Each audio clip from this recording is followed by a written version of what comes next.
Welcome back, everyone, to the deep dive. You know why you're here, right? To get smarter about, well, basically everything. And today, we're tackling a big one: how and why we change our behavior. You want to know what makes us tick? Yeah, and even more importantly, how to make change happen, not just for ourselves, but for others too. Exactly. We're diving deep into a whole bunch of research and stories about change, from like little everyday That's like habits. massive shifts. Think organizations, even entire Our societies, mission to figure out the core principles that make any kind of change actually stick, even when it feels impossible. which it often does. So let's jump right into this. One of the most helpful ideas we found for understanding why changing can be so hard is this picture of a rider on an elephant trying to go down a path. Okay, I'm So intrigued. the rider, that's your rational brain. Right. The part of you that sets goals, makes Yep. plans, thinks things through. Got it. Makes sense.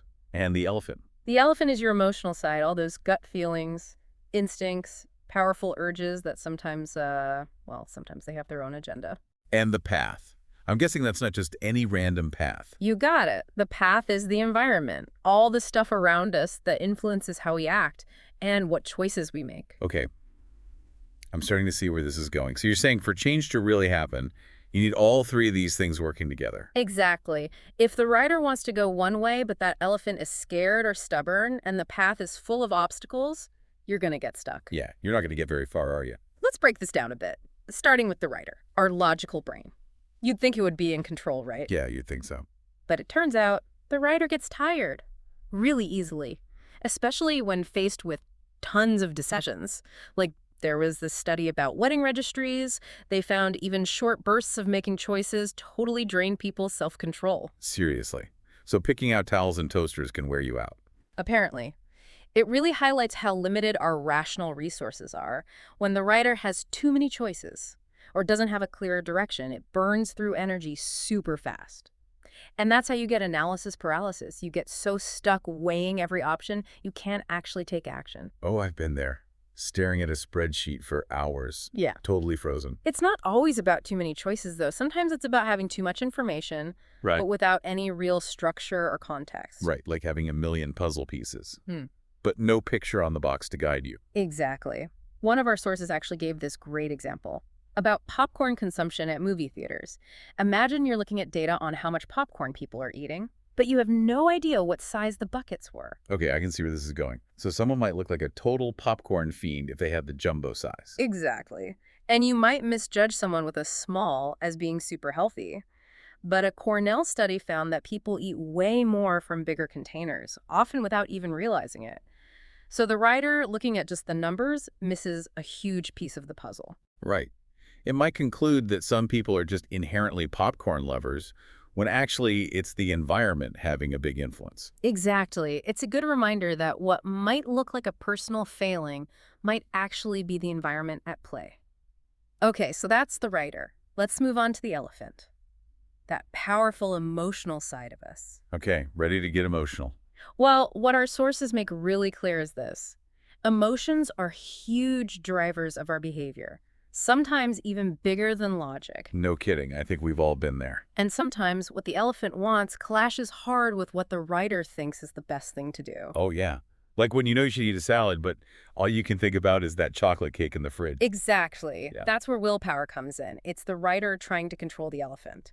But as that classic study with college students and cookies showed, willpower is a limited resource. Oh, tell me about that study. That one's fascinating. Right. So they had students resist eating these delicious chocolate chip cookies. And then afterwards, they gave them these impossible puzzles to solve. And what happened? The students who had to fight off the cookie temptation gave up on the puzzles way faster. So their willpower was basically depleted from that earlier struggle. Exactly. Their writers were just exhausted. It makes you wonder how many of our good intentions fail because our willpower just gets worn down. Right. Because let's be real, sometimes that elephant really wants that cookie, Mhm. and the writer's just no match. And it's not just about resisting temptations. Our sources talk about self-control being important for all sorts of things, like focusing, being creative, holding back impulses, and sticking with difficult tasks. So anything that requires the writer to exert effort. Exactly. And when we're trying to make a big change that requires ongoing effort, understanding this limited willpower is crucial. Absolutely. Okay. Okay, so we've got this rider who get easily overwhelmed and an elephant driven by strong emotions. Yeah. Where does the path fit in? Well, the path, that environment around us is super important because it's constantly shaping our behavior, often without us even realizing it. Remember the popcorn bucket? Right, bigger bucket, more popcorn. Makes Well, sense. exactly. It wasn't about people consciously choosing to eat more. The environment was nudging them towards that behavior. And that brings us to a key takeaway. We can't just rely on a super disciplined rider or a perfectly behaved elephant to navigate every challenge. We need to think about the path itself. So we need to actively shape our environment to make the changes we want easier. Exactly. And we're going to talk about specific ways to do that, but first let's talk about one of the most effective strategies for guiding the rider, following the bright spots. Okay, what are bright spots? Instead of getting caught up in what's not working, we should look for what is working.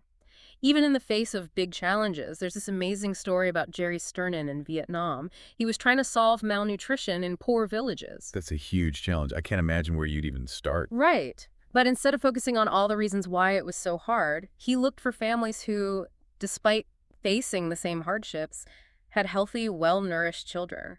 And he didn't come in with some outside solution. He had the local mothers do the research themselves. Wow, that's really empowering. So what did they find? They discovered these simple, sustainable practices that someone from the outside never would have thought of, like adding tiny shrimp and sweet potato greens to meals. It was a solution that was already there, hidden in plain sight. That's such a great example. It makes me think about solutions-focused therapy. They use this thing called the exception question, right? Like, think about a time when this problem wasn't as bad. What was different? Exactly. It's about recognizing that we've already experienced moments of success, even if they were small. Instead of dwelling on the negative, you focus on those positive exceptions. And that can give you valuable clues for how to move forward.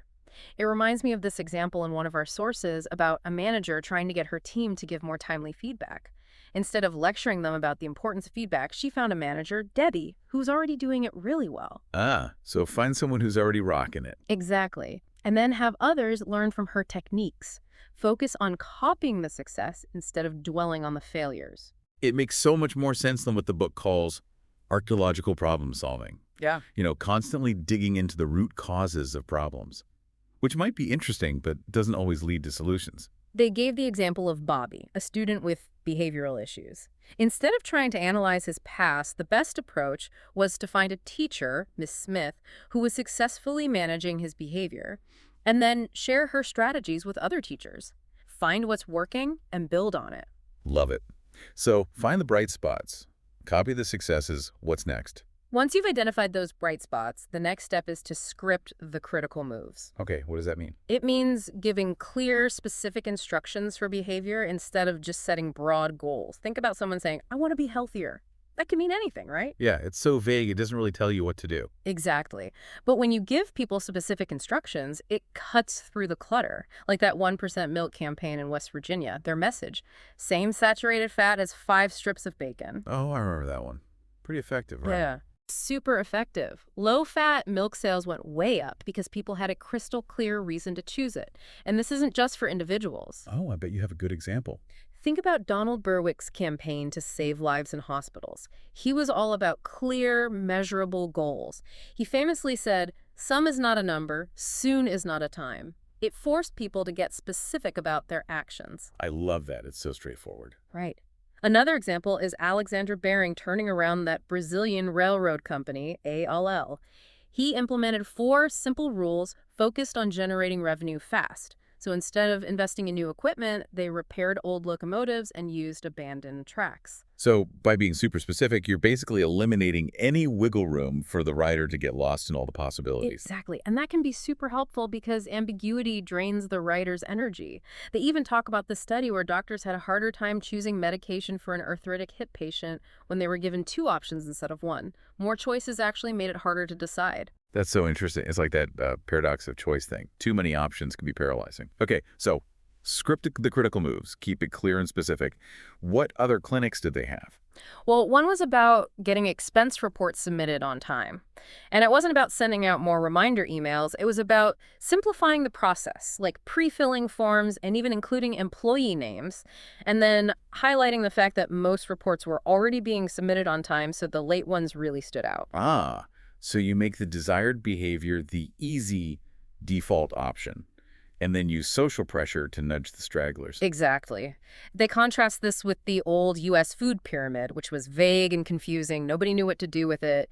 It's way more effective to have something clear like the 3 months or 3,000 miles oil change rule. Right, everyone understands that, so Mm. clear scripting can have a big impact. Even in tough situations, right? Absolutely. They talk about the Pelletier intervention for preventing child abuse. It worked because it gave parents very specific guidance.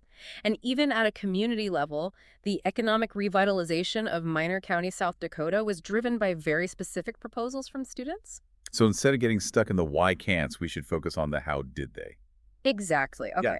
So we've given the writer clear direction, but just knowing what to do isn't always enough.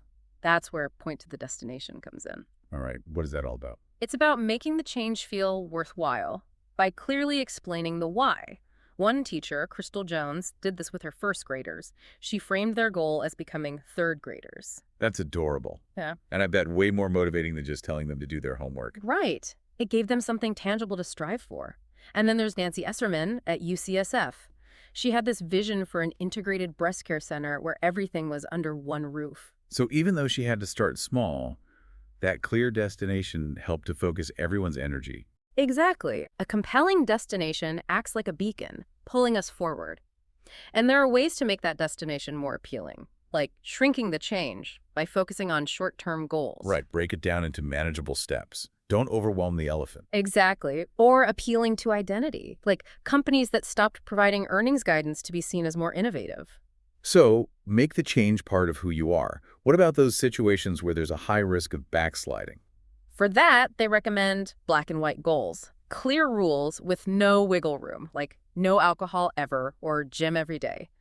They might not be the most inspiring goals, but they eliminate any ambiguity. Right, no room for the rider to rationalize exceptions. Exactly. They give the example of BP's no dry holes goal in oil exploration. It was about shifting the mindset from accepting failure to demanding success. Interesting.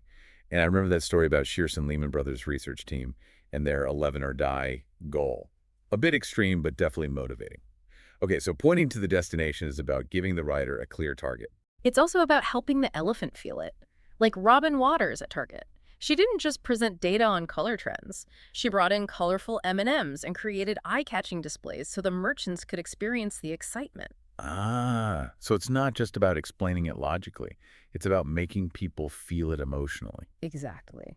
Yeah. Okay, so we've given the writer direction and a destination. Now let's talk about motivating the elephant. All right, how do we get that elephant moving? It's all about finding the feeling. It's not enough to just know something intellectually. You have to feel it to really commit and move forward. Like Pam Omidyar's Hope Lab and their remission video game for teenagers with cancer. I've heard about that. It's designed to make chemo feel less like a punishment. Exactly. It shifts the feeling from being a victim of the disease to actively fighting back. It gives them a sense of control and hope. They also have this great clinic about how to make software developers care more about the end users. Oh, I'm curious. Tell me about that one. The idea is to show the developers videos of real users struggling with their software. It makes those bug reports feel real and impactful. Right, because otherwise it's just an abstract problem. This reminds me of those fake weatherman studies. They found that external predictions about someone's success are often more accurate than their own self-evaluations. Because we tend to have overly positive illusions about ourselves, and sometimes we need something powerful to break through those illusions, like with Attila at the Massachusetts Department of Youth Services. What was his story? He had this very rigid, bureaucratic approach that was hurting nonprofits. Logic and data didn't move him. It was only when he saw firsthand how his actions were impacting vulnerable children that he had a real change of heart. Wow, so sometimes you need that emotional punch to really get through. It's a good reminder to be careful about relying too much on burning platform narratives, though. Right. Fear can be motivating in the short term, but it can also lead to feeling overwhelmed and helpless. And they say negative emotions tend to narrow our focus. Like when you have a stone in your shoe, all you can think about is getting it out. Exactly. But positive emotions like joy or pride actually broaden our thinking and help us connect with others. So positive emotions can be more powerful for long-term change. Exactly. Okay. Now, even with a motivated elephant, the change can still feel daunting if it seems too big. That's where shrinking the change comes in. So don't overwhelm the elephant with a massive task. Right. Make that first step feel easy, like that study of hotel maids. They started experiencing health benefits when they were told their work was exercise. Wait, so it wasn't about them actually doing more, it was just a shift in their perception. Exactly. And then there's that car wash loyalty card study. They gave customers a head start with 2 stamps already on their card. So they felt like they were already making progress. Exactly. And it significantly increased their completion rate, even though the ultimate reward was the same. So it's about lowering the bar to get things moving. Exactly. Think about how daunting it feels to clean your entire house versus just wiping down the counters. A small win can build momentum. It makes so much sense. Yeah. It reminds me of the Ferrars, that couple who were drowning in debt. They used Dave Ramsey's debt snowball method. Which is all about paying off the smallest debt first for that quick win. And even though it might not be the most efficient mathematically, it gave them the motivation to keep going. Right. That sense of accomplishment is huge for the elephant. Another example is Mary Carr, who had to cut her department's budget. She did it by asking for small, manageable cuts each week instead of one big cut. Smart, so it's less overwhelming. It's like breaking down a long road trip into shorter, more manageable legs. Exactly. And we see this with Stephen Kellman in his efforts to reform federal procurement. He focused on small, achievable, reinventing government initiatives to build momentum. So by engineering early successes, you're also engineering hope. Exactly. And once you start making progress, it's important to make it visible. Create yardsticks to track how far you've come, like solutions-focused therapists do with their miracle scale. So you can actually see how much you've accomplished. Exactly. Even Bill Parcells, the NFL coach, focused his teams on immediate, achievable goals for each game, instead of just the distant Super Bowl. Small wins make a big difference. They do. Okay, so we've talked about directing the writer, motivating the elephant, and making the change feel smaller. Now, let's get into shaping the path. All right, so this is all about making the environment work for us. Exactly, because even with a motivated writer and elephant, a difficult environment can derail everything. They start by talking about this thing called the fundamental attribution error. Okay, what is that? It's our tendency to blame people's personalities for their behavior instead of considering the situation they're in. So, like, they're just lazy Mm. instead of maybe there's something making it hard for them to do this. Exactly. They gave an example of a college food drive. Students who were seen as less altruistic were actually much more likely to donate when they were given a specific invitation and a map to the donation point. So by making the path easier, you removed a barrier. Exactly. And then there's that clinic about getting those chronically late students to class on time. The teacher, Bart Millar, put a comfy couch at the front of the room. And I bet the late students suddenly started showing up early to get the good seat. You got it. It wasn't that they magically became punctual. The environment made the desired behavior more appealing. Brilliant. But sometimes changing the environment can be tough, right? Like with Linda Richards and her efforts to reduce medication errors in hospitals. Right. She introduced sterile medication vests for nurses, but there was a lot of resistance at first. So the lesson there is that the change has to feel positive and helpful for the people involved, not like an added burden. Exactly. Then they talk about the sterile cockpit rule in aviation, which has been super successful. It's all about creating boundaries to prevent distractions. And an IT group adapted it to meet a tight deadline. Interesting.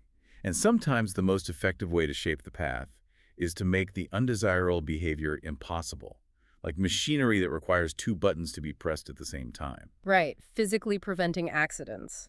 It's a good reminder that we don't always have to change hearts and minds. Sometimes we can just design things better. I like that. Design for safety. What other examples did they have? Well, there's Rackspace, the web hosting company. They transformed their customer service by getting rid of their call queuing system. So no more putting people on hold. Exactly. Employees were forced to answer the phone directly, which created a whole new culture of customer service. That's a bold move, but I bet it paid off. It did. They also talk about Mike Romano, who overcame his opium addiction after returning from Vietnam.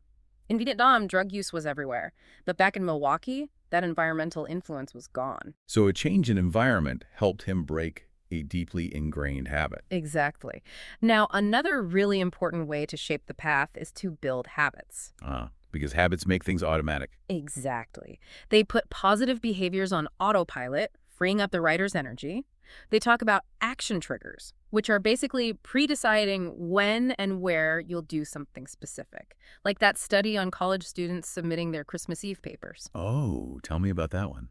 They had students set specific action triggers, like, I will start writing my paper at 2 p.m. on December 23rd at the library, and it dramatically increased their completion rate. So they took the decision out of the moment when they might be feeling tired or tempted to procrastinate. Exactly. Supporting habits can also play a big role, like in that soup diet study where people lost more weight when they ate 2 cups of soup before meals. So the soup helped them feel full and eat less overall. It was a small habit that supported the bigger goal. Exactly. And then there's Natalie Elder's work at Hardy Elementary School.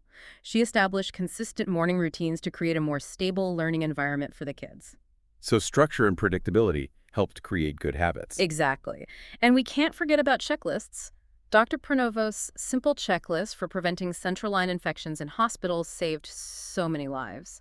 Checklists educate, standardize, and help us avoid those critical blind spots. Right. They make the correct behavior the default. It's not about relying on memory alone. Okay. Finally, a crucial part of shaping the path is to rally the herd. All right, so this is about social influence. Exactly. We're heavily influenced by what other people do, especially in uncertain situations. They talk about the bystander effect, where people are less likely to help someone in need if other people are around. Right, because everyone assumes someone else will do it. Exactly. But the good news is that we can use this social influence for good. Like Gerard Kishon, who posted Journal Review Times publicly, shaming slow reviewers into action. So he made the social norm of timely reviews very clear. Clever. Right. And then there's Jay Winston's designated driver campaign. It successfully changed social norms around drinking and driving by integrating it into popular TV shows. So it became the expected behavior. What other examples are there? Well, there's the Fataki campaign in Tanzania, which created a label for exploitative behavior and encouraged community intervention. So they used social pressure to change behavior. Exactly. They also have a clinic about John and his BlackBerry addiction, suggesting things like physically removing the phone, turning off notifications, and using social pressure from colleagues to help him break the habit. Right, so create an environment that supports the desired behavior. I also remember that story about the two surgical resident groups, Alpha and Beta. The Alpha group created a new norm around the daily SIGNOUT by developing a shared language and emphasizing teamwork. Right, and psychologist Alan Kasdan's work really shows the power of reinforcing small steps towards the desired behavior to shape habits and norms. It's so encouraging to see how these small changes can lead to big shifts in behavior. It is. And as these new behaviors become the norm, the inertia of resisting change can actually flip. So the new way of doing things becomes the default. Exactly. Okay, so we've covered a lot. We've talked about how to direct the writer, motivate the elephant, and shape the path. But it's important to remember that keeping the switch going isn't a one-time thing. It's a process. Absolutely. They use the example of becoming a parent. It's a huge life change, but it often works because all three elements align. Right, you have clear direction, powerful motivation, and usually a supportive environment. Exactly. And when we think about why some changes stick and others don't, it often comes down to this alignment. So we need to provide guidance for our rational minds, tap into our emotions, and create an environment that supports the change. Exactly. Think about those common challenges we face when trying to change, feeling overwhelmed, resistant to change, or losing momentum. The framework gives us practical advice for each of these things. Find the feeling, create a compelling destination, script the critical moves, build habits, and make the environment work for you. Exactly. Lasting change isn't about willpower alone. It's about understanding ourselves and the world around us, and then making smart choices that support the changes we want to see. So we've given you a framework for understanding change. Now it's your turn. Think about the research and stories we discussed today. How might these principles apply to your own life or the world around you? Think about a challenge you're facing. Can you identify any bright spots? What small, critical move could you make today? And what feeling can you tap into to fuel your elephant?